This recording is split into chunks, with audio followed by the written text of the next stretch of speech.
ଆସନ୍ତୁ ବନ୍ଧୁଗଣ, ଆଜି ଗୋଟେ କାହାଣୀ ଶୁଣିବା। ରାଜକୁମାର ହୁସେନ ଏବଂ ଜଲପରୀ ନାସାଙ୍କ ଦୁଃସାହସିକ କାହାଣୀ। ଷ୍ଟାର୍ଟ କରିବା ବନ୍ଧୁଗଣ। ମିଶର ନିକଟବର୍ତ୍ତୀ ଏକ ସ୍ଥାନରେ କାଜିକିସ୍ତାନ ଦେଶ ଥିଲା। କାଜିକିସ୍ତାନ ସେତେବେଳର ରାଜା ଆବ୍ରାହମଙ୍କ ଦ୍ୱାରା ଶାସିତ ହେଉଥିଲା। ଆବ୍ରାହମ ଜଣେ ମହାନ ଏବଂ ଧାର୍ମିକ ରାଜା ଥିଲେ।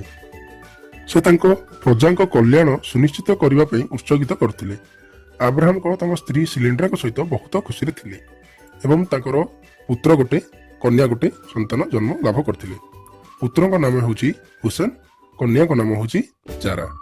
ରାଜକୁମାର ହୁସେନ ଜଣେ ଧନୁର୍ବିଦ୍ୟା, ଘୋଡ଼ା ଚାଳନ, ପହଁରିବା ଏବଂ ନୌଚାଳନ ଦକ୍ଷତା ହାସଲ କରିଥିଲେ। ଅନ୍ୟପକ୍ଷରେ ଜାରାଙ୍କୁ ଜଣେ ବିଶେଷଜ୍ଞ ରୋଷେୟା ହେବା ପାଇଁ ତାଲିମ ଦିଆଯାଇଥିଲା। ପ୍ରତ୍ୟେକ ପୂର୍ଣ୍ଣିମା ରାତିରେ ରାଜା ଅବ୍ରାମ ଏକ ପ୍ରକାର ଉତ୍ସବ ପାଳନ କରୁଥିଲେ। ପଡ଼ୋଶୀ ରାଜ୍ୟର ରାଜାମାନେ ଏହି ଉତ୍ସବରେ ଅଂଶଗ୍ରହଣ କରୁଥିଲେ। ରାଜ୍ୟର ଲୋକମାନେ ଏହି ଉତ୍ସବକୁ ଉତ୍ସାହ ଏବଂ ଉଲ୍ଲାସର ସହିତ ପାଳନ କରୁଥିଲେ। ସିଲାଣ୍ଡର ରାଜକୁମାର ହୁସେନ ଏବଂ ରାଜକୁମାରୀ ଜାରାଙ୍କ ସହିତ ଏହି ଉତ୍ସବରେ ଯୋଗ ଦେଇଥିଲେ।